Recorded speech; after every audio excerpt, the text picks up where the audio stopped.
Hey everyone, welcome back to Braver New Worlds, a podcast about the stories we need to tell for the future we want to see. We explore the power of storytelling, connection, and leadership to help us rewrite the narratives that shape our lives. I am your host, Nathan Young, and in today's episode, we're going to be talking about a topic that seems to be like either over-prevalent in people's lives or under-prevalent in people's lives, and that is the topic of touch. My guest, Michelle Renee, is a human connection coach and certified cuddle therapist. She works at the intersection of trauma healing, emotional safety, and platonic touch, and she's very much focused on helping people learn how to feel safe in their own bodies and relationships. She's also the founder of Soft Cock Appreciation Week and the host of the Intimacy Lab podcast and co-owner of Cuddlist.com. I was actually on an episode of the Intimacy Lab. I'll see if I can dig that up and put it in the show notes. But for this conversation, we explore a lot of different topics about why touch is essential, how our cultural norms around sex and intimacy often get in the way of connection, and what it means to reclaim our right to ask for what we want. And obviously, we're talking about touch, and so ends up also being a conversation about vulnerability and healing. And Michelle shares pretty openly about her own journey, the practice of building consent and boundaries in her own lives, but also for her clients, and the healing that can happen when we get beneath the stories we've been told and start to really get in touch with what we want and need as humans. And again, this is an episode that I recorded over a year ago with Michelle when I first conceived of starting this podcast. And it just took me a while to get all the ducks in the row to start releasing all this content and be in a position where I knew I could keep putting out podcasts week after week. So we are here now. And honestly, I re-listened to this conversation in the course of editing it, and it's every bit as relevant today as it was a year ago. So in fact, it's actually even gotten more important, I would say. So let's get into it. Michelle Renee, welcome to the podcast. Thanks for joining. It's so good to join you, Nathan. All right. Well, let's just start with like the most basic question of they're all. Like, what's so important about touch? Because I sort of know it's nice to be touched and all that, but there's more to it than that. So why don't you explain a little bit? Babies die without touch. Like really, they have a failure to thrive when left to themselves, right? And that need doesn't change. I think we get creative at either pushing down the need or finding ways to access it. So you might not think about this, but probably a fun example for you, Nathan. If you go to get your hair done, no, but really, getting your hair washed at the hairdresser is a way to receive touch, right? Going to your massage therapist is a way to receive touch. Getting a hug here and there from somebody in passing, or some people are touch adverse, and that's fair too. But those people that are like, man, I could use a hug. That's that thing. Like we need there's a nervous system co-regulation that happens in that skin to skin contact if you are making skin to skin contact. But there's co-regulation happening, just even you and I making eye contact through the computer is doing some co-regulation. Our nervous systems talk to each other wherever we're at. And so you might have heard of like kangaroo care in the NICU. So in the NIC ICU for preemies, they will require skin-to-skin contact, and they call that kangaroo care, right? They bundle them all up right to the skin of a parent that'll come through, or somebody that's there to hold babies. We still need that, and there's so much healing in that. To have that accessibility as adults just becomes harder, especially if you're not in a traditional relationship. And a lot of people use sex to get that need met. Yeah, that's sort of like our sort of base understanding of it on some level too, right? Like that's when we think about like touch, it sort of goes to that, doesn't it? Always. And that's what's so confusing about professional cuddling, right? Yeah. Is that people go, I'm going to cuddle with you and not have sex with you? Because that's where people have their cuddle time, is in the pillow talk, right? Like and afterwards. So we have to kind of sometimes we have to retrain our expectations. Yeah. Okay. That sex and touch, and cuddling, or just non-sexual touch, need to be pulled apart from each other. Okay. Well, so let's dive into that there too. Like what does it mean to be a professional cuddler or cuddlist? Yeah. So back in 2015, a company called Cuddlist.com launched, and they were really looking to create training for people that were doing this quote unquote new modality, but clearly this is a thing that people have been doing for centuries, right? Cuddling is not a new thing. It's just we've learned how to make it a modality and offer training around how to do it with boundaries and consent communication. So there were some outfits out there that were advertising for professional cuddlers, but nobody was trained. And it can be really a harmful situation for both clients and practitioners when there's a lack of training, right? The practitioner doesn't know what their yeses and nos are or how to communicate them and hold them. And the client doesn't know like what is expected of them in a session. Or in the case of Cuddlist, we require all of our sessions to be client-led. So if a client comes in and we help them figure out what they want, if you don't have any of that structure around it, who is that session for becomes really confusing. Are you paying someone else so that they can are you paying someone so that they can dump their problems on you? Like that can happen. I read all the Reddits and these things where you've got professionals because they're getting paid, but they don't really know how to hold space. Interesting. Yeah. Okay. It would feel like if you went to your therapist and your therapist just started talking to you about all the trouble of their day. Yeah, that's not what you want to pay for. Right. So Cuddlist was formed to help keep everyone safe or safer in that space. And it's a space to have the potential for touch. Touch isn't required in that space. I think of it as more of a space for human connection. Okay. Because some people will want touch. Some people won't want touch. But they want some kind of emotional intimacy, and that can be had in the cuddle space. Well, yeah, tell us a little bit more about that. The emotional intimacy? Yeah, like that space for human connection and what that means. Yeah. So the fun thing about touch is that it builds a sense of safety. It seems like it builds a sense of safety a lot faster, almost like it's another language. So let's say I have a new client that comes in, and gosh, there's so many different kind of demographics I could pull from, but let's just say somebody comes in and they're not afraid of touch. They're lacking it. They're lonely. They haven't, maybe a widower. They haven't had that safe place for just affection. What does affection mean? It could mean that we're cuddled up and it's like soothing affection of having another body with yours. It might just be like having someone tell you that they care. And so when they come in, we have an opening agreement that says that I will never do anything that I'm not a wholehearted yes to. And if I'm ever uncomfortable, I promise you as my client that I'll do something to change that and I'll let you know. So I'm never going to tolerate anything. It's always about getting to what would feel best in this space. And then I ask you as my client, can you do the same for me? That's a stopping point for some people. Yeah. Right? Because especially if they have a people pleaser tendency, or they have some abuse in their background, the idea of speaking up when you're uncomfortable is such a foreign concept. And I've had plenty of people say, I don't think I'm very good at that. And I'm like, thanks for letting me know. I'm going to know that and check in on you a little bit more and coax that personal check-in for yourself and say, how is this feeling? Is there something that would make this better? Right? Yeah. And then I say, how would you like to connect today? And let's say that client is a lonely widower. And they're like, oh, I really miss having my wife touch my back. My wife was so good at just like knowing what I needed. Not that I know what this person needs, but they remember her hand on their back. Great. I'm a big yes to that. How does it feel to have my hand right here? Is that where you'd like it? Is that the right spot? Do you want me to hold it still? Do you want me to move my hand around? I'm going to get you to make a bunch of choices, which is really empowering. Yeah. And they get to connect with an old memory.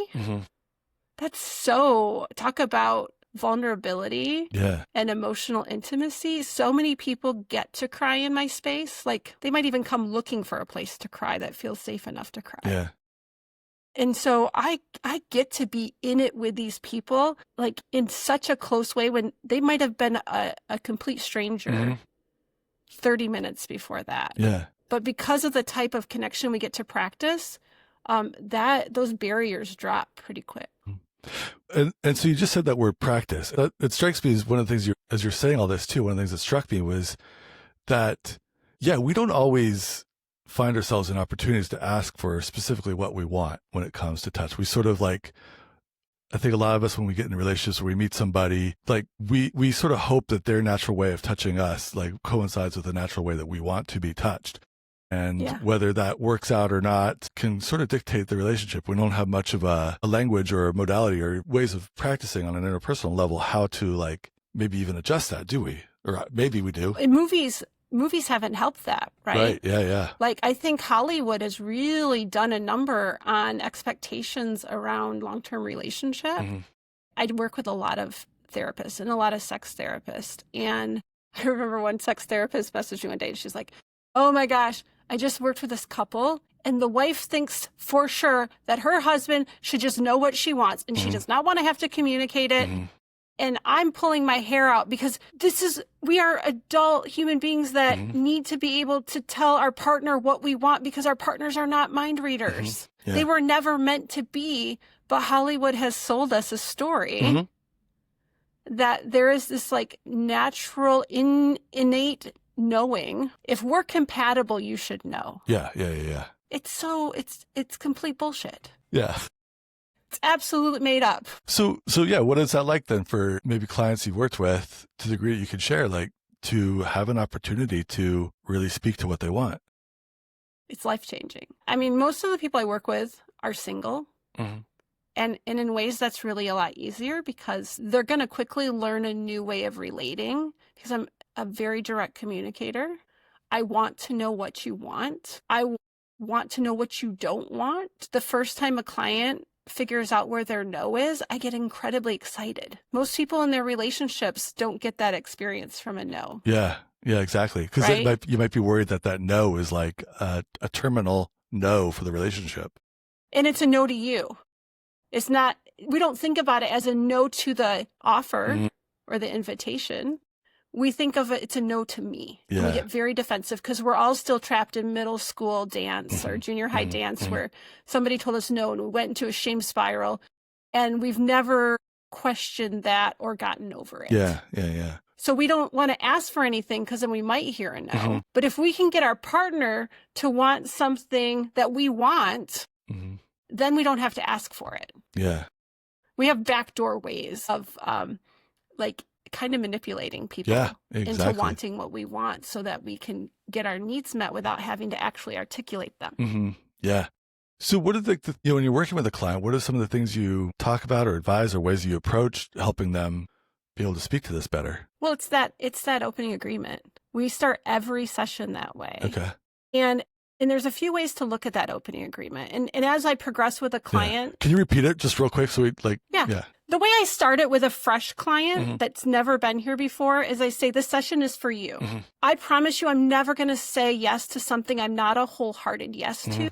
And if I'm ever uncomfortable, whether it be emotional discomfort or physical discomfort, meaning the conversation makes me uncomfortable or my hip hurts, right? It could be a wide range of things. I'm going to ask for a change. And we'll figure out something different to do or a modification to make, right? Can I count on you to do the same thing, right? But if they've been around for a while, then it's like we can play with what does that mean? So like I have on my office wall a thing that says, I will honor me, I will honor you, and I will honor our connection. What does it take to honor? It means we have to be authentic.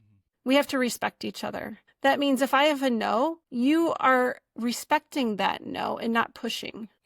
Right? If you have a no, I'm respecting that no and not pushing because I don't want you to do something that you don't want to do. Do people know that this is what they're signing up for when they come to work with you? No, absolutely not. Like, it's kind of like the secret sauce is like, well, okay, let me say this. A lot of my clients know they're coming in to work on a goal or they want support in processing trauma or something that's a little bit more on the therapeutic side as far as like I work with a lot of therapists and their clients, right? So we share a client and I report back to the therapist what's happening in my space and the therapist lets me know what's happening in their space and we get to work together as collaborators with the client being one of the collaborators. But if you just were like, I've heard about professional cuddling or cuddle therapy, I think it sounds really nice to have a space that's just about me and all the attention is on me. And I have Michelle's 100% focus and she's so soft and cuddly and makes me feel all warm and like love is in the air kind of thing.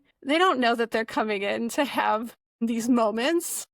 Yeah. Right? Yeah. I had somebody the other day say, I don't have any boundaries. And I said, so could I put my finger in your nose? Yeah, right. We'll find out. And he goes, no. I go, look, you have a boundary. Right?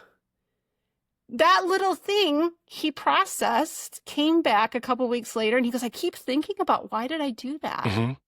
Why did I say that I didn't have any boundaries? Because I wanted you to like me. Well, there's a lesson to take home with you, right? And so these are the things that happen because we create a container to play with what it's like to be in a healthy relationship. Yeah, yeah. So, tell me a little bit more about what people do think they're coming to you for when they do come to you. Yeah. So my clients tend to be working through stuff. Like I do a lot of work with childhood sexual assault survivors and helping them reprocess some memories or create. One of my clients says, I create a new co-host for her memories so that they're not so tainted by her abuse. Yeah. It's a lot of kind of exposure therapy for clients like that. But then I have some clients that come in. I have a guy that comes in for once a month, just kind of maintenance. He doesn't want to date. Yeah. And he knows himself enough to know if he doesn't have some regular, just like human to human contact, that he might be tempted to go date when he doesn't really want to yet, right? He's coming out of a divorce. It's kind of like you don't want to grocery shop when you're hungry. Yeah. So if you're single, you might make better decisions in the dating world if you had a baseline that was already met. Yeah, yeah. So we've talked about this before. I saw a professional cuddler for a while, and that was kind of in a very similar place when I did it. And it was, I knew I didn't want to date. I didn't want to kind of go there, but it was nice to sort of have the touch. And it was interesting to experiment or see kind of how I was feeling with another person in that way without there really being, there was no stakes, So yeah, I could just, all right, how does it feel to have this other person around me or with me? And I don't owe them anything for spending this time with me or being close to me this way. And I didn't have to do a lot of work to get to this point to find out either. I was just made the appointment and went. Yeah, it's different than like if you're out in the dating world and you're like, I don't know what to do in this space. So some of what I say in my work is like intimacy guide, that I stick to the platonic side of the intimacy world. That doesn't mean that I don't work on sexual issues. Like I look at the platonic space as building a really strong foundation to your house. And if your sex is somewhere on it beyond the basement or the foundation, you got to have a shored up foundation to build the other stuff on top of it. Yeah. So if you're having a sexual issue, there's probably something in the foundation that needs to be worked on also before you work on the sexual issue. So like I remember one time being with a client who was afraid to go out and explore sexually. He had this newfound freedom, right? And I said, but do you see how close we are? Like you're very easy to be physically close to and emotionally close to, right? We have this connection between us. What is missing? We'd have to take our clothes off and change our intention, right? But with an intention shift, we already have the physical component outside of the actual mechanics of having the sex. Yeah. We have the biggest part overcome in that we know how to be close together. So I think it's just I call it the human connection lab because it's a laboratory. Yeah, definitely. So it is, you said earlier, like exposure therapy, but there is a practice dynamic happening there as well, like a laboratory. Yeah. So I'm curious if we were to like zoom this out a bit. Well, actually, no, let me bring this back in. So, I mean, like, kind of talk about you and like your experiences too. Like, how did you get into this, and what point in your life where you're like, I'm going to be, a cuddle therapist? My goal is to be a professional cuddler. Yeah. Like how did that come I together? totally saw somebody come into grade school and teach about what can you do, what can you do as a career, right? Yeah. Well, I was married for 18 years. Got married when I was really young, like 20, and it was really unhealthy. And my home life growing up was also not super healthy. I really recreated my parents' relationship in my first marriage. And I was a stay-at-home mom. I wanted out of that relationship so many times, but because I was a stay-at-home mom, I didn't have the financial resources to leave. My now ex, a bit of a control freak, and he's another walking wounded. I have a lot of love for him. And I can see how those things showed up in our relationship. Eventually he wanted out, and then it was okay for the marriage to end. Okay. Right. Blessing. Like I was devastated at the time because I'd finally kind of given up the idea that we were ever going to split. And so I felt a lot of abandonment in that, and a lot of, just a lot of resentment and hurt because I was 38 years old, I think. And you took my best years, all the things, right? But there was that little angel on my shoulder going, but Michelle, you've wanted this for almost the entire length of this incredibly long relationship. And to put a little caveat, we have two kids. One of them was diagnosed with type 1 diabetes when he was 2. So I was 23 years old with a chronically ill child. It made it extra hard to just leave. Yeah. Like it was, there's a lot of layers to what made it hard to get out. Mm-hmm. So I left and I started working on my sexuality, decided I wanted to be a hands-on sex educator. Mm-hmm. And went to this camp called Sex Geek Summer Camp because I was going to meet all the sex educators and figure out who did I want to be when I grew up, and I just followed their path, right? Yeah. I didn't figure that out. I figured out I met some cool people. Mm-hmm. I kind of started to figure out that I'm an introvert. Mm-hmm. It was an interesting experience for me. I don't regret going, but I did not figure out my career path. But I met some people and we got to talk about professional cuddling. Okay. Just that was not what I wanted to be. I wanted to be Betty Dodson and help women masturbate, and I was not thinking about cuddling. Cuddlist was brand new, Mm-hmm. and they were offering free training if you went to Chicago or New York. And I lived in West Michigan, so Chicago was just a couple-hour drive. Okay. And I was like, it's something to do. I was in this limbo space of, I knew I didn't want to go back into an office. I had an accounting background. Thought about going back to school, but I didn't know what I wanted to be that required an education like that. And this sex ed thing was on my mind. So I went ahead and did the training, and I figured out that this is sex ed. Mm-hmm. It is hands-on sex ed. I went the full route. I went and became a surrogate partner. And in surrogate partner therapy, the practitioner works with the therapist, with the single client, and helps them overcome sexual dysfunction or difficulties. So I went through the path of hands-on sex ed about as far as you could take it, right? Yeah. Like I was literally teaching people how to have sex. Mm-hmm. And then through my work with you and some coaching, it was figuring out that my self-worth wasn't attached to my sex. Mm. Right? I remember when we hit that one, Nathan, there was no putting that back in the box. Yeah, definitely. Right? Well, it was a big one. And tell a little bit more about this, because just for context, yes, Michelle and I work together as her coach, so yeah. Yeah, Nathan, I reached out to Nathan to do some storytelling I wanted to work on my bio because I do think that my background is really relatable for a lot of my clients. And so I wanted to kind of expand it, figure out how to tell my story differently. And we ended up going down the path of figuring out my why statement more so than that. But so much was opened up for me in narrating my story with you that I figured my first marriage was rich with sexual coercion, right? My value in that relationship, if I am really, really honest, I feel like that was my job in that relationship, was in looking back at it, to regulate his nervous system through sex. Yeah. Right? I didn't know that then. I just knew that he needed it, whether I wanted it or not. And because a no wasn't safe there, technically I was a yes, but if your yes is only because you can't say no, that's not really a yes. But I had this ingrained in me that was my value, was the sex that I brought to my relationship. So that was the first hurdle. Well, not the first hurdle I've had, but it was a big hurdle that I had that aha moment with you. And I was like, oh, shit. Yeah. So, yeah, because this was a while ago. So you've got to remind me a little bit too, because that was basically just understanding that you were just equating a lot of your value with sex and being able to offer that even in a more professional, educational context. But it was still going back to that sort of wound of not really valuing yourself. Absolutely. Yeah. What did I bring to the world?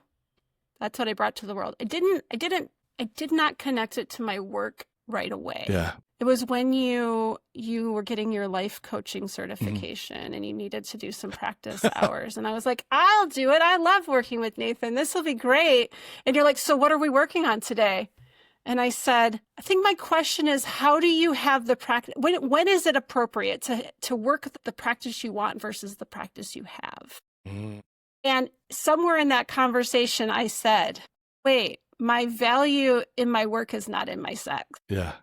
Yeah. And I went, oh, here we go again. Oh, shit, can't put that back in the box. And I had to take sex out of my work, which means I was no longer working as a traditional surrogate partner anymore. Yeah. It was a big transition. Yeah. What was the challenge of that transition? Because I would think people would worry, being a surrogate partner, that's a pretty unique and specialized thing that also is a little bit more, there's some raciness to that, right? Absolutely.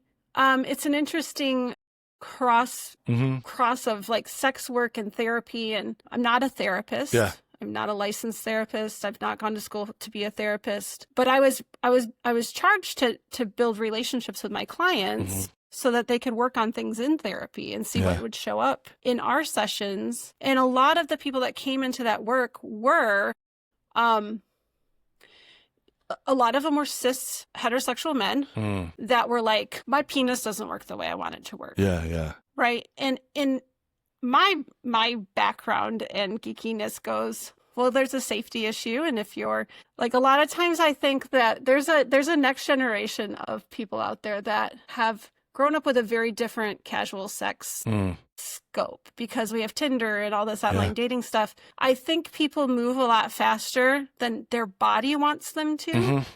So they have an experience where they can't perform the way they want to. And then that just snowballs and turns into all this stuff, right? Yeah. So a lot of my work was helping them learn how to slow down, which is so not what they want to do. Yeah. Right. But to slow down, build safety before they have, I keep a sign in my office that says first safety and then proximity, which means getting closer in physically to each other.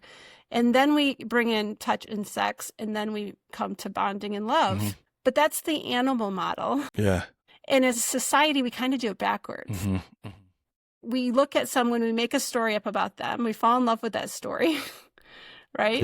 Yeah. We have the sex and the touch, and then we want the closeness and the safety. And it's a difficult process to do it in that order. Yeah. That's interesting. Right? So a lot of my work was to take them through that all the way through having a sexual experience that could help rewire some of what they were telling themselves about, whether it was that they didn't have experience and so that meant that they couldn't date because society says there's a certain window to have your sexual debut where people won't judge you for not knowing. Yeah. Or you've had something shift in your life. Like I worked with people that like gender became a question, and they worked on a lot of time figuring out their gender. Yeah. And then they're like, oh, I haven't even touched on my sexuality. Yeah. And I become, again, this practice space to discover yourself. That can all be done in many times without needing to have the sex. Yeah. So it's still like the work I do is still surrogate partner therapy. I don't call it that anymore because traditionally people know that modality to have a sexual potential. Yeah. And so many people, especially men, are like, there's a problem with my penis.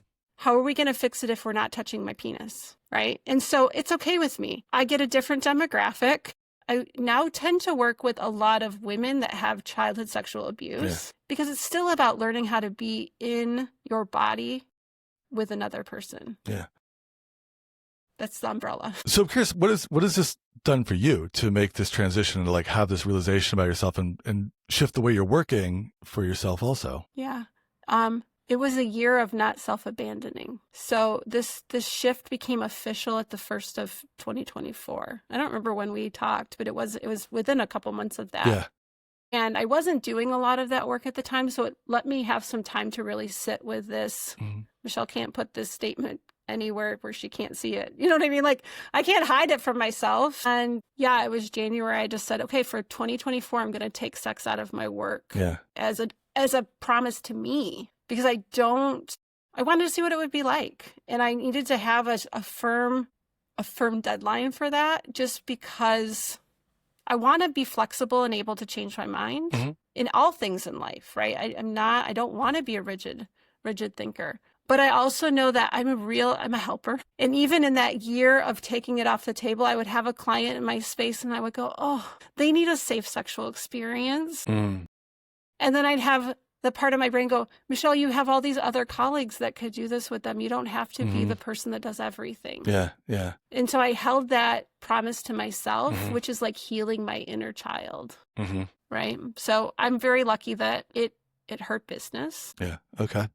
It changes, like the numbers are much different. I have a very supportive partner. And so I didn't feel the financial pressure outside of just my own expectations. Yeah.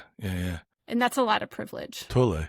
Because that is, we're always sort of, one of the big challenges I think we all deal with in our world is some levels, we're giving up parts of ourselves for money all the time. And yeah.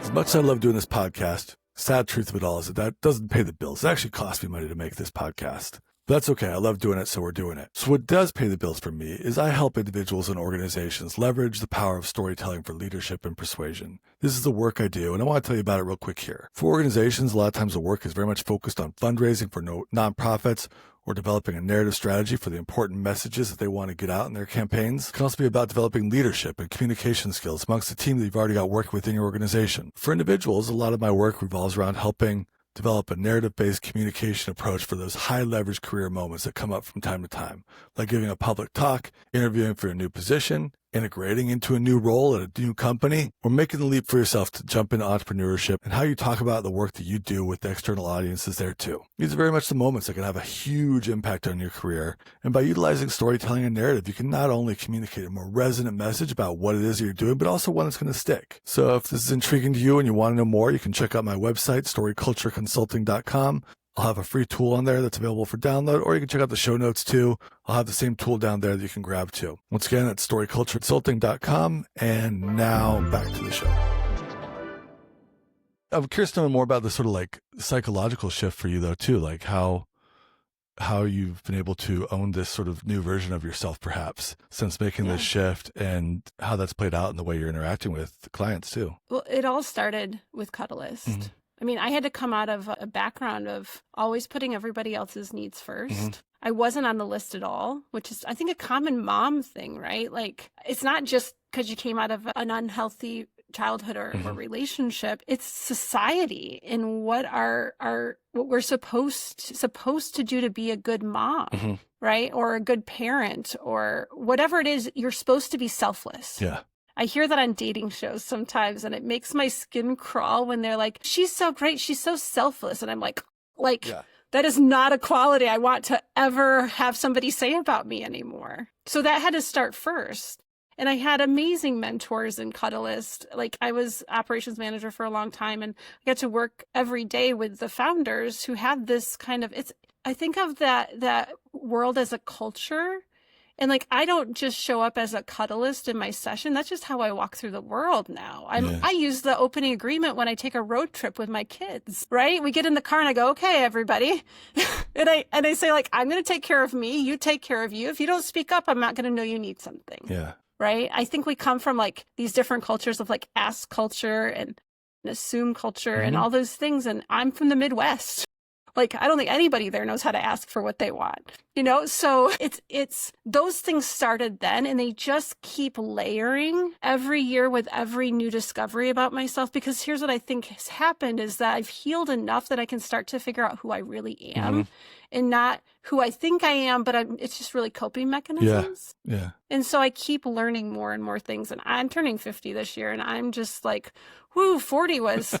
I loved it. But like, I learned some interesting things about myself from like figuring out I have aphantasia and I don't see pictures.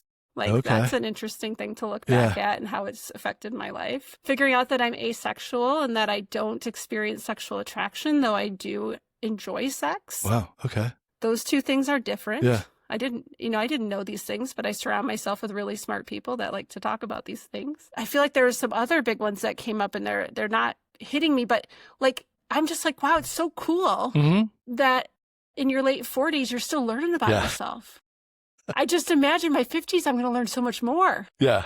And just keep going. Do you deal with a little bit like, one of the things that I deal with around this, because I'm 48, so about pretty close. And I'm always kind of constantly learning stuff it's freely available information, right? Like about how we work and who we are. And it's like, man, like, why didn't anybody tell me this when I was like 23 or 24? Like, be a much healthier version of me and everybody around me this whole time. I think in your 20s, if you understood that most people are just projecting their own shit all over everyone else. Yeah. That's like a cheat code. Yeah, that's some like seriously Jedi when magic. When people told you it's not about you, I didn't know how to like really metabolize that and what that really meant. And now I'm like, oh no, they're just showing you all their shit. Like it absolutely is like not about you at all. That would be a lovely thing to know. Yeah, that'd be amazing. You know? And then I think because of my work in like the nervous system and attachment and building a good, it's never too late to repair your attachment wounds. Yeah. It's not the same as like certainly having a really wonderful, secure attachment with your primary caretaker from birth. But we are so neuroplasticity, like we can relearn what like an earned secure attachment feels like, right? If I had known these things from having children, like I was the mom that, you know, you put them down and you let them cry it out. They'll figure it out. They'll learn how to soothe themselves, right? Well, like I was a mom that was young and didn't know how to soothe myself.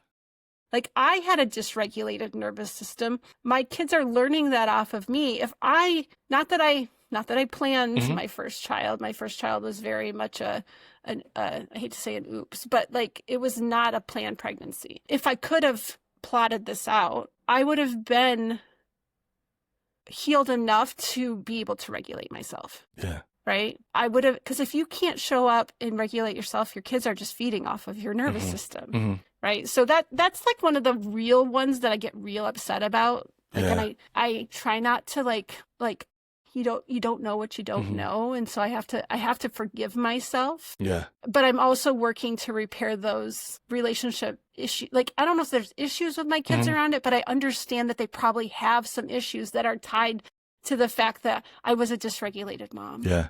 Do you talk about this with them? Absolutely. Oh, okay, interesting. How are they receiving it? They hear me cry a lot. Okay. Like I'm so comfortable now with my full range of emotion. One time they were sitting here, I think they were here at Christmas or something. Maybe it was before Christmas, but we're just all sitting on the couch and I just go, I just need you all to know something. I know I've probably said this before, but I really am sorry that I didn't know how to do better when I was younger. Yeah. My youngest says sometimes, I think he was about what I figured out his age recently. He was under 10, I think, when we got divorced. Yeah. And my older one is 8 years older than him. And he says, Mom, I just feel like I got better years with you because I was younger when you got divorced and you were a better mom after the divorce. Right? Like, I mean, I'm thrilled that I'm a better mom, but it also hurts me that I know that these are things that my kids will be in therapy for. Yeah. Yeah. Yeah. And I don't think we can avoid it, honestly, but like I can do what I can to make up for it now. And a lot of that is owning that their reality is real. Do you feel like they're integrating it and they're like getting some healing from that from you too? Absolutely. Okay. Yeah. And I think this is the thing that I remember reading in the book Untamed by Glennon Doyle. She says, liberation is never one direction. And I started the work. I got into therapy. Yeah. And my work. To combine those two together is quite the super workhorse there. But then one of my sons got into therapy, and then the other son got into therapy. And eventually, even though my ex-husband was very judgmental about the kids being in therapy, eventually he got into therapy. He came around. He came around, and I just had this conversation with my oldest the other day. They have a much better relationship with their dad now. Yeah. Yeah. Right? This is it's so we're changing the next generation because some of us are willing to do our work and start to own where we didn't do it right. Yeah. We did the best. I really believe that people do the best that they can with what they have. But we also have to take responsibility to keep growing. Yeah, definitely. Definitely. It's not good enough just to say, I didn't know any better. Yeah. So one of the things when you talked earlier about, or even a minute ago, just the way you were sort of integrating the realization you had around attaching your value to sex and separating that and being able to like ask for what you wanted, what you needed. It was interesting because basically this happens for me too. I'm essentially like a lot of what I'm offering and teaching to clients, like the things I needed 5 years ago or 3 years ago or whatever. And then so it sounds like you almost, absolutely. Yeah, that was happening for you too. So my mentor, Madeline Guadazzo, who started Cuddlist, when she retired, she asked me to be the director of training, and I was so honored. And now I'm a co-owner, and she's fully retired. She used to say, we just have to be a couple steps ahead of our clients. And that tracks, because the more work I've done, the deeper or the more complex the work I get to do is. I would not be able to work with some of the clients that I get to work with. And I say it that I get to work with them because it is such a privilege to be brought into their process. Yeah. I would never be able to hold the space that they would need if I hadn't done this work on myself. And like one of the therapists I work with, she goes, that was one of the first things she said to me. She goes, you've clearly had to do a lot of work to be able to hold this space. And I'm like, I feel so seen because I have done a lot of work. Yeah, totally. Yeah. That's an interesting point.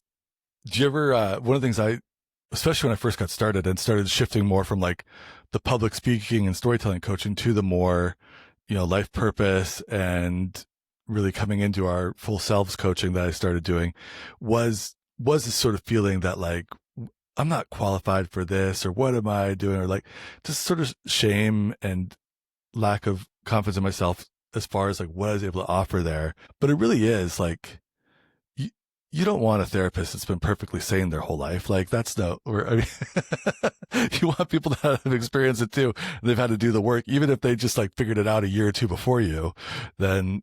I think it's like a mentorship, right? Yeah. It's like, here, let me leave you some breadcrumbs. Yes. But also like, I'm going to understand your experience because a narcissist is really hard to deal with. And you might think you're crazy now. Like, because you don't know what is up and what is down. Or I remember when I got out of my marriage, I thought I had a terrible memory because I was gaslit so much.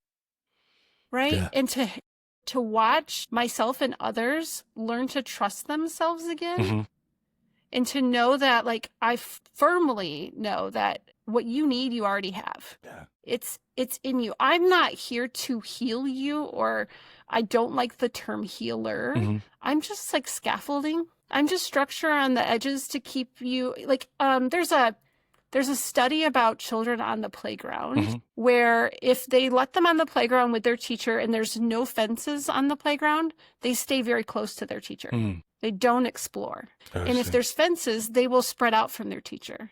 So like, that's the boundaries, right? Yeah. And like, I just come in and create some structure so you're not alone. And it's a safer space to be brave than if you were by yourself. Yeah. Well, so one of the things I always like to ask about for people I'm having on this podcast is that why? You brought it up earlier. I don't know if you like know what it is specifically or not, but what that is for you, that how you operating on that level in the work that you're doing too. Do you know why off the top of your head? What I say I want is like, for myself, the most simplest way, like the most simplest thing that I had access to that has helped me the most is the love of my partner that I'm married to now. He was maybe the second long-term relationship after my marriage ended. He just loved me so broad. Like he never wanted me to change. It was never you need to do that differently or you need to be different or whatever. He just appreciated me. And in my world, we call that unconditional positive regard. Yeah. I call it love. Right. And that with love, like so much is possible. And you're able to see yourself different. And if you can start to see yourself different, there's just more possibilities. Yeah. And so I say I show up because I want to love you so that you know what it feels like when you go outside of my space. Because if you've never felt that, how would you know what to look for? Like that's my why is I want to love everyone so they know what it's like. How expansive is that vision? Do you think of it very much in the terms of like, who's in front of you at that moment? Or do you think of like, all right, if everybody in the world could have access to this, what would be different and how would the world be working? Yeah. I mean, I think of it as like the ripple effect, right? It's that liberation is not one direction. I get to affect this person who gets to affect this person who gets to affect this person. So there is this global shift is how that's my hope, right? We have a lot of fucked upness out there right now, but how much of that could be countered? Yeah. I think about how much shame runs the world and how much fear runs the world. And if we could have more like assumption of positive intent, I don't know. Yeah. I don't know. It's probably not very capitalistic, but you know. Well, yeah, that's the question. I'm not very capitalistic. I know, right? Well, the question I was coming to mind there for me was just, you know, if there was like one lever you could pull that would have the most impact on this ripple effect, what do you think that could be? I mean, I think it is just learning to love yourself. And that's hard. Yeah. Yeah. I mean, that's ingrained. Those little hamsters in your head are not kind. No. They're not kind. I'm, I dabble in the non-monogamy world, and Jessica Fern's book, Polysecure, is a really great read around attachment and the non-monogamy world. And, she has a whole section on secure attachment to self. And I often send clients to that chapter because I think the list is a really great list, whether you're non-monogamous or not. Yeah. And I just think, gosh, what would be like in the world if we had so many more people securely attached to themselves? Yeah, totally. Do Yeah. you remember what's on that list, or off the top of your head? I don't have. No, I don't. I could send you a link to it because I did put it on a document. Yeah. So. We can put it in the show notes. Yeah, drop that book in the show notes. Well, I think what you're saying is interesting too, because if we're talking on like a societal level, one of the things I think about, sort of the opposite of what you're describing there, is essentially shame, right? But shame is also a tool for binding groups together, for binding society together. Sure. It keeps us all operating the same and afraid to get too far off the beaten track or to express ourselves too much beyond what the group can accommodate. And this is the big tension that we as humans deal with and our society's dealing with, is this tension of like full personal expression versus fitting in, and fitting in with some crowds that use shame to keep you in the crowd that you're in. It's like finding your people. What changes when you find your people? Yeah. Where you get to have full expression. But does that... I think of Gabor Mate. Yeah. Do you follow any of his work? A little bit, yeah. I always think of like his thing about everyone's born with two needs. One is a securely attached relationship to their caregiver so they can stay alive, right? And then the other is authentic expression. And everyone will squash their authentic expression to keep that primary caretaker, right, for survival. And then we forget that eventually we don't need that caretaker, that we could have our authenticity back. And that makes people really uncomfortable. Yeah. Well, that authentic expression is your needs, right? And that doesn't make for a very subservient workforce. You know what I mean? Like it doesn't feed capitalism to have people have needs. Totally. Yeah. Yeah. But it sounds like your work is that tension right there of how. Yeah. And then I embrace this like, fuck capitalism thing. Yeah. I went to a model last year of choose your own rate. So I don't set my rates. Okay. My clients set their rates. Interesting. And that's been so interesting. I was so nervous that people would just come at the lowest rate possible. Wait, yeah, how'd it go? This is a bomb to be dropping on us here. Like, tell us how this went. It's been such a great year. So in May, I've been watching this trend. Maybe not a trend, that might be too strong of a word, but a few of my colleagues have gone to this kind of, more of a sliding scale situation. Yeah. And in this specific model, there's a list of questions to self-evaluate your privilege, right? Okay. Questions like, are you a homeowner? Did you have to pay your way through college? Do you work part-time because you can and you don't have to work full-time? Are you not working because you can? And like, there's just different ways to evaluate privilege. And then I don't do any of this. Is not any of my business. Yeah. It's self-reflective. And then I have a range. So if you had mainly no's, your range is, I think it's like 130 to 165 or something like that. Okay. If you have equal yeses and no's, it's like 170 to 190 or something. I don't remember it off the top of my head because I don't actually look. Like I just let my clients report to me what they want to pay. Right. And it's in my system, right? Yeah. And then if they have mainly more yeses than no's, then they can go slide up the scale. So they're above my standard rate. It goes all the way. The range is like 130 to 275. Okay. Quite a range, right? I like that though. And I've done similar things, so I get it. So yeah. Go ahead. I'm sorry. Yeah, and I have a standard rate set, at 200. And I just gauge that based on like the sex therapist in my area. I just kind of roll with what their rates are. So it would be different parts of the country. Yeah. But when I launched it and I sent it to my established clients, I said, "Hey, I'm trying this new thing. Yeah. This will allow me to work with more people that can't afford this work, and they're the ones that probably need it the most." Yes. Yeah, totally. Right? And I know it's still probably going to be out of reach even at 130, right? But at least it's like that's the rate I can show up and not have resentment. Yes. Right?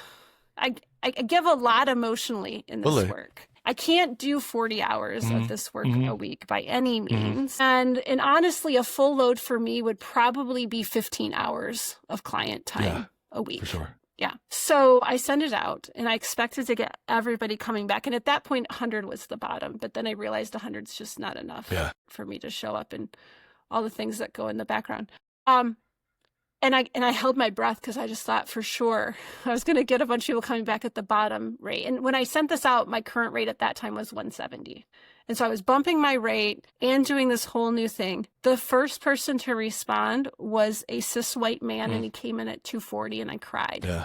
Wow. Because it was so affirming. Yeah, totally. Right. And it's an interesting place. I don't think I could have got to this space in my offering if I hadn't started to do my own work around money. Because now what's happening is I'm having to have a lot of conversations around money with clients that I never had to have before. Interesting. Because there's a trend. Surprisingly, I get a lot of people that actually choose a rate higher than my standard rate. And I'm always curious, right? Yeah. And there's a little bit of shame that shows up. They don't want to pick a lower rate. Oh, interesting. Okay. Yeah. Right? Yeah. And or the wording they use is, I don't want you to think I don't value you. And I'm like, I don't think you don't value me. Yeah. Yeah. I said the other day, I promise you I'll always be honest with you. Because they're like, are you sure? Because I questioned a rate and we decided to move the rate because it didn't feel like it was actually sustainable for the client. Yeah. And he goes, are you sure? And I said, I promise you I will always be honest with you. I know I haven't earned your trust yet. Yeah. But I hope to. Yeah, definitely. Right? Yeah. You want to pay me well? Pay me by showing up. Pay me by doing the work, right? Talking to me when difficult feelings come up rather than just not coming back. Yeah, definitely. Right? Yeah. Like, commit to doing the work is just as much payment to me as the money that hits my account. Yeah, I like that. And it is, like, as much as you want to make sure you're paying the amount that, like, you don't resent doing it, you want them to, like, pay the amount, the most that they can, like, so they value the work that they're doing without, driving them bankrupt or anything. Exactly. I don't want that. Yeah. And here's the thing, like, it's so, like, how do you set your prices? It's such a hard thing to figure out. Yeah. And now it's not in my hands anymore. I love it. Because I've always been like, oh, but what if it's not accessible to this person? What if it's not accessible to this person? Yeah. And what have you? And now I'm just like, I'm giving all the opportunity in the world for people to come in at if they can come in at my lowest rate, then we both know we're good, right? I set my rate so I'm not resentful, and if that's all you can do, then we're fine. Yeah. Right? And I haven't felt like anybody's taken advantage of it. No, totally. No, I love it. Well, that time went a lot faster than I expected. Like, we're a pretty good time here. But okay, well, this is great. We should do this again, and we'll like just kind of pick up. Always. So let's see, anything as we wrap up here, anything that you especially want to offer or pitch, or how can people find you to learn more about what you're up to? Yeah, well, I'm primarily at humanconnectioncoach.com, but as the new co-owner and director of training at Cuddlist, we have so much cool stuff happening over there. We're headed to conferences. Therapy conferences are starting to happen again this year. Yeah. And we have a great training that I think is so useful for not just people that want to do professional cuddling, but do any kind of, especially touch work. If you do any kind of touch work, I think it's valuable. Even if you never want to become a cuddler, we get the feedback of like, wow, this was such a great course on boundaries. Yeah, totally. Yeah. Like it's things that I don't think people think about what does consent really mean. And we take a stance in Cuddlist that consent and permission are different. And we want practitioners to come in aware of their power. Right? There's a lot of, we want to flatten some of that power, and how can we do that by how we show up, right? Yeah. So I just want to promote the training if anybody's out there in the touch world, or even just holding space in general world of whatever kind of profession you have. I think there's some value in that. There's a lot of cool stuff happening. I'll put links to all of it wherever this podcast ends up. Yeah, it's so interesting too. Like, just the way that the idea of like professional cuddling is growing and evolving, and and now you're here, you're sharing. I was aware of some of this to a certain degree, but like just there's a deeper thing going on here rather than beyond just like cuddling with some stranger for an hour, right? It's so much more than that. Yeah. It's so much more than that. And talk about the personal growth journey. By doing that kind of work has been really fascinating for me. Old therapist was like, you would not have gotten here this fast if it wasn't because you're constantly having to practice communication and boundaries with your clients. Yeah, totally. Cool. It's like going to the gym. The gym for your nervous system. I lift my boundary muscles. Yeah. Ooh, yank my headphones right out of my ear with that one. It's getting too excited. I know. Well, we'll just put a pin in all that for next time then.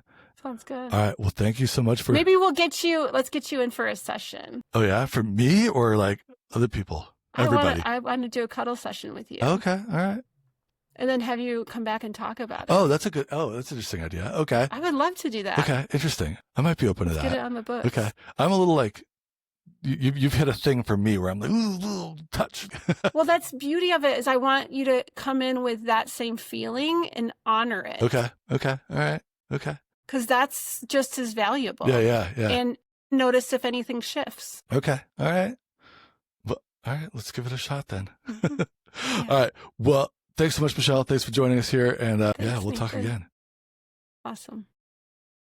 I always really enjoy my conversations with Michelle Renee, so thanks again to her for being on the podcast. And if you want to learn more about Michelle's work, you can look her up at meetmichellerenee.com or find all the links in the show notes. And if this conversation resonated with you, send it to someone who might need to hear it, or leave a review to help other people discover the show too. Apparently, all of that is like a very big deal towards helping other people find the show. So do that for me right now and for Michelle right now. So thank you so much for listening. And until next time, stay curious, stay human, and keep rewriting your own story.